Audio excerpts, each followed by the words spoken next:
सारण जिले के करिंगा में मौजूद डच का मुकाबरा है और डच का मुकाबरा इसके पहले रहे और जिसके बदौलत आज हमको ये देखने को मिल रहा है कि हमारे मकबरा है। जैसे मुसलमानों का कब्रगाह होता है कि देहांत हुआ तो जगह, वैसे ही ये डच का मकबरा है। डच जब यहाँ पे 1700 ईस्वी जो आप बड़े बड़े पत्थर शिलाएं देख रहे हैं, ये जो भी डचेज हैं उनको यहाँ पे दफनाया गया है और उनके कब्र के ऊपर उनके पहचान के लिए उनका नाम। नमस्कार, आप देख रहे हैं टसन न्यूज और मैं हूं निमेश सिंह। आज हम सारण जिले में मौजूद हैं। आपको बता दें कि बिहार का एक ऐसा टूरिज्म जगह है जिनका नामो निशान धीरे धीरे मिटते जा रहा था और धीरे धीरे बहुत सारे पेपर के माध्यम से, बहुत सारे डिजिटल मीडिया के माध्यम से या नेशनल मीडिया के माध्यम से इसको दिखाया गया था। लेकिन बात करें तो एक ऐसे व्यक्ति आते हैं और उनके आने के बाद उनकी आवाज़ वो बुलंद करते हैं इस डच मुकाबरा को लेकर। आपको बता दें कि बहुत सारे अलग अलग ताजमहल आप देखे होंगे, बहुत सारे अलग अलग टूरिज्म जगहों पर गए होंगे, लेकिन ये बिहार के सारण जिले के करिंगा में मौजूद डच का मुकाबरा है। और डच का मुकाबरा इसके पहले भी आप लोग बहुत सारी जगहों देखे होंगे, लेकिन इसमें क्या विशेष है और इसका आवाज को बहुत सारे लोग बुलंद किए हैं। साथ के साथ बात करें तो राष्ट्रवादी जनलोक पार्टी सत्य के सारण जिला महासचिव भवानी सिंह राणा जी हमारे साथ मौजूद हैं। भवानी सिंह राणा जी से सीधा बात करने का प्रयास करेंगे डच मुकाबला के बारे में, विशेष करके इसके बारे में कि कब इसका स्थापना, साथ के साथ इसका उद्देश्य क्या है। जैसे सबसे पहले तो सर आपका टसन न्यूज बहुत बहुत स्वागत है। नमस्कार, और टसन न्यूज देखने वाले सभी दर्शकों को भी मेरा नमस्कार। सर अगर बात करें तो डच का मुकाबरा, आज डच के मुकाबरा के पास आए हुए हैं, इसके बारे में कुछ विशेष करके आपसे जानकारी लेंगे और आप भी सोशल मीडिया के माध्यम से हर समय इसका आवाज़ बुलंद करते थे कि इसको एक सौदीकरण किया जाए, जिसके माध्यम से कि आने वाले जो भी लोग आते हैं डच का मुकाबरा अच्छे से देख पाएँ। तो क्या होने वाला है आगे, क्या सौदीकरण को लेकर क्या विशेष करके तैयारियाँ हुई है? देखिए, जैसे ये मेरे गांव में एक यही पर्यटक स्थल नहीं, और भी पर्यटक स्थल हमारे गांव में हैं, लेकिन वो किसी के कब्जे में है। जैसे गौशाला है, वो किसी ट्रस्ट के अंतर्गत वो किसी के कब्जे में है। और एक गोवर्धन दास का पोखरा है, बहुत नामचीन पोखरा है, जिसमें बड़ी बड़ी मछलियां हैं और बहुत सुंदर पर्यटक स्थल है। वो भी जो गोवर्धन दास के वंशज हैं वो एक ट्रस्ट बना करके रखे हुए हैं, जिसके चलते उसका सौंदर्यीकरण नहीं हो पा रहा है। तो हमारा ध्यान गया कि नहीं, अगर उसमें कुछ नहीं हो सकता है सरकार के माध्यम से, तो इस डच के मकबरे को लेकर के मुद्दा उठाया जाए, जिसको लेकर हमने दैनिक भास्कर के एक DS तोमर पत्रकार हैं, उनको बुला करके इसका वीडियो वगैरह बनवाया था, इसके बारे में जानकारियाँ दी थी। उसके बाद दिवाकर मिश्रा हैं, एक डिजिटल पत्रकार हैं, उनको भी बुलाया था, इसका वीडियो वगैरह बनवाया था। उसके बाद संजीवनी समाचार के गणपत आर्यन हैं, उनको भी बुला करके और बनवाए थे। और ये सारा चीज़ें जब फ्लैश हुआ था उस समय एक बार नीलेश राम, डॉक्टर दीपक आनंद थे DM, उसके बाद वो आए थे, इसका बहुत चर्चा में उठा था और एकाएक रुक गया। उसके बाद फिर नीलेश रामचंद्र देवरे आए, हम फिर भेजे। उसके बाद नीलेश रामचंद्र देवरे आए, इसके बारे में देख रेख किए, फोटो वगैरह हुआ सोशल मीडिया पे, फिर उनका ट्रांसफ़र हो गया, फिर इसका स्थगित हो गया चर्चा।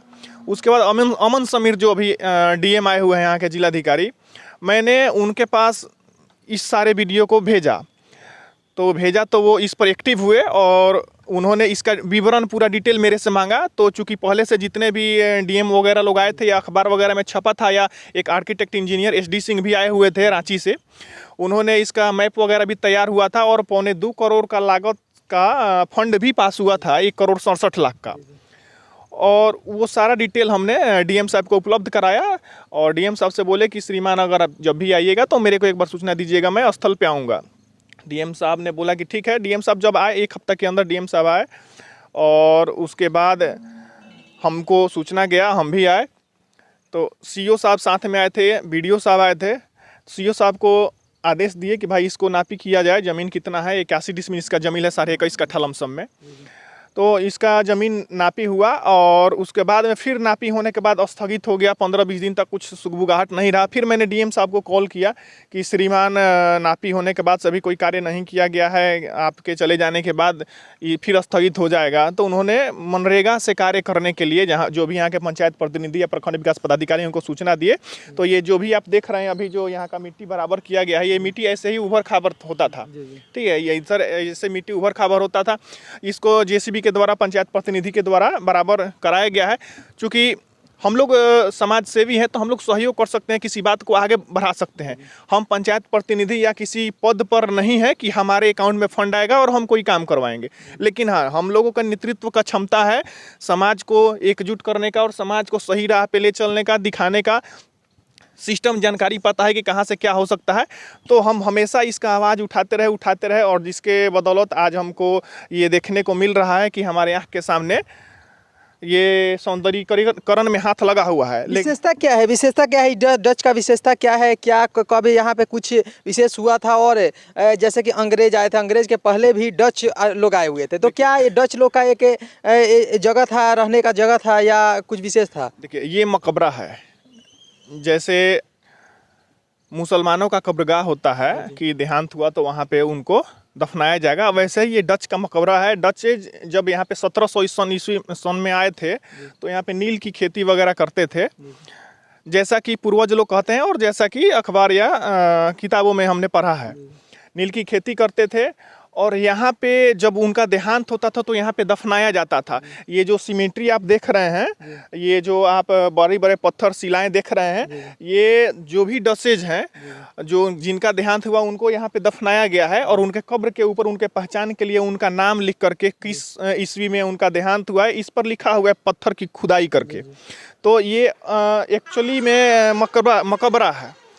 और हमारे पंचायत में एक हम लोग का सौभाग्य है कि ऐसा पर्यटक स्थल है हमारे यहाँ जो आने वाले भविष्य में बहुत अच्छा होने जा रहा है, जिसकी कल्पना हम लोग कर सकते हैं। जैसे कि हम चलेंगे और अंदर का भी कुछ जो दृश्य है, दृश्य को हम दिखाने का प्रयास करेंगे। जैसे कि भवानी सिंह राणा जी हमारे साथ मौजूद हैं और भवानी सिंह राणा जी से विशेष करके जानकारी लेंगे, क्योंकि भवानी सिंह राणा इसी जो ये जगह है इसी जगह से बिलोंग करते हैं। साथ के साथ इसके बारे में विशेष करके आवाज़ अगर उठाए हैं तो विशेष करके जानकारी भी होगा। और हम चलेंगे आगे हैं डच मुकाबरा की तरह। अगर बात करें तो डच मुकाबरा का स्थिति अभी ऐसा बना हुआ है कि इसमें पशुएं बांधा जा रहा है, क्योंकि अभी सौंदर्यीकरण नहीं हुआ है। लेकिन आने वाले दिनों में जो बजट पास हुआ है वो बजट एक सौंदर्यीकरण, इसका जो शोभा है, शोभा को सुशोभित करेगा। जैसे कि यहाँ पे हम आ चुके हैं डच का जो जहाँ पे डच लोग यहाँ पे बैठते होंगे वो स्थिति है, जैसे कि बरामदा, जैसे घर का बरामदा होता है। हाँ, बरामदा होता है। वैसे इसका जो स्वरूप दिया गया है वो उन लोगों के आकार में, जैसे मकबरा का आकार होता होगा, जैसे हम लोगों के यहाँ मंदिर का गुंबज होता है, हम लोगों के यहाँ मस्जिद का जो गुंबज होता है, उस तरीके का डचेज का ऐसा जो है ऐसा गुंबज हुआ करता था। तो वो अपना स्वरूप दिए हैं अपने हिसाब से। इसमें ये गोरिल्ला ईंट का इस्तेमाल किया गया है। देख रहे हैं कितना पतला पतला ईंट है, सुर्खी चूना और राबिस के द्वारा बनाया गया है। खूब बढ़िया डिजाइन देख रहे हैं। इतना बढ़िया, इतना पुराना ऐसा हमको नहीं लग रहा है कि पूरे बिहार में कहीं स्थल होगा। और हमको लग रहा है कि हमारे छपरा जिला में ये पहला एक ऐसा स्थल है जिसका एक स्वरूप दिया जाएगा, तो बहुत नामचीन ये होगा। विशेषता क्या है और आने वाले दिनों में कितने करोड़ों से ये बनने जा रहा है? सौंदर्यीकरण कितना पास हुआ है, जो फंड है इसका कितना पास हुआ है? देखिए, 2021 में जो अखबार में छपा था हिंदुस्तान में, उस समय 1,67,00,000 कुछ हजार का जिक्र किया गया था, 1.25 करोड़ समथिंग में। तो अभी महंगाई के हिसाब से या तो उसमें सुधार हो, संशोधन हो, कुछ बढ़े। और हम सरकार से मांग करेंगे कि इसका टेंडर निकाल करके और किसी बड़े ठेकेदार को जो इसका पर्यटक का काम करता है वो इसका काम कराए। हमारी बात बीच में डीएम साहब से हुई थी कि क्यों काम में देरी हो रही है, तो उन्होंने बोला था कि हमने पुरातत्व विभाग को इसका पूरा विवरण निकाल करके पुरातत्व विभाग को भेजे हुए हैं। और जो डचेज जो हैं अभी जिस देश में रह, जो विदेश मंत्रालय है, वहाँ पे इसका स्वीकृति के लिए जो भी डॉक्यूमेंटेशन या प्रक्रिया होता होगा कि भाई आपका यहाँ पे ऐसा स्थल है जिसको हम ये कराना चाहते हैं, तो इसका अप्रूवल वगैरह के लिए भेजा गया। वहाँ से सारा कागजी कार्रवाई हो जाएगा, तो फिर इसमें निर्माण का कार्य लगेगा, सौंदर्यीकरण का काम लगेगा। जैसे कि कैमरामैन से हम बोलेंगे कि एक बार जो ऊपर का दृश्य है वो दिखाने का प्रयास करेंगे कि ऊपर का वो कैसे बनाया गया है। और सिर्फ जो पहले ईंट का भी जो अगर साइज देखा जाए तो ईंट पतला पतला ईंट लगाया गया, साथ के साथ सुर्खी लगाया गया। बीच में जो सुर्खी पे पहले घर बनता था वो सुर्खी लगाया गया। और ये कितने हजारों साल पुराना ये डच का मकबरा है। हजारों साल पुराना नहीं है, अभी 300 साल 350 साल हुआ है इस मकबरे का। और अभी तो 77 साल हुए देश को आज़ाद हुए, और लगभग 200 साल अंग्रेज राज किए थे, तो ऐसे ही 277 साल तो ऐसे ही काउंटिंग में आ जाता है। लेकिन और ये 1731 या 30 ईस्वी में शायद ये बना हुआ था, जैसा कि हमने किताब में पढ़ा है। जैसे कि अगर बात करें तो कैमरामैन को बोलेंगे कि एक बार यहाँ पे आएँ और यहाँ पे आने के बाद जो ऊपर का दृश्य है, ऊपर का भी दृश्य दिखाने का प्रयास करें, जिसके माध्यम से कि छोटे छोटे जो गुंबज हैं वो गुंबज दिखाई दे रहा है अलग अलग। जो अगर इसका सौंदर्यीकरण होता है तो सौंदर्यीकरण होने के बाद एक अलग तरीके का ये डच दिखाई देगा। जैसे कि यहाँ पे अगर बात करें तो यहाँ पे इस सिर्फ सौंदर्यीकरण नहीं होने के कारण इसमें अलग अलग पेड़ पौधे और जड़ें जो इसमें आ चुके हैं और धीरे धीरे इसको डैमेज कर रही है। डैमेज क्यों नहीं करें, अगर बात करें तो यहाँ पे करोड़ों कैश के ट्रांजैक्शन से यहाँ पे विशेष करके अगर बात करें तो क्या क्या यहाँ पे क्या क्या होगा और क्या क्या होगा, मतलब अगल बगल में।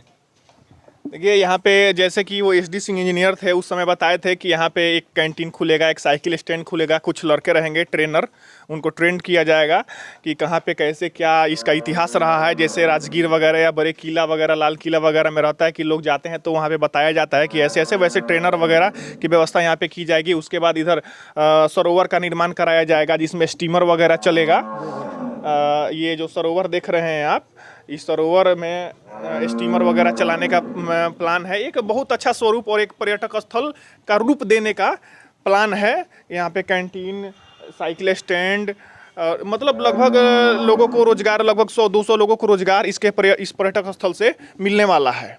जैसे कि इसे पूरा बताएं, ये डिटेल पूरा बताएं, आने वाले दिनों में ये जो सौंदर्यीकरण हो के पूरा तैयार हो जाएगा तो एक अलग तरीके का यहाँ पे टूरिज्म जगह, और साथ के साथ यहाँ पे देश विदेश अलग देशों से लोग आएंगे, घूमने आएंगे, तो यहाँ पे एक रोजगार का भी सृजन होगा। साथ के साथ यहाँ पे एक टूरिज्म जगह होने से इस क्षेत्र का भी विकास होगा। और भी जगहों पर चलेंगे और लोगों से बात करेंगे, तब तक के लिए धन्यवाद।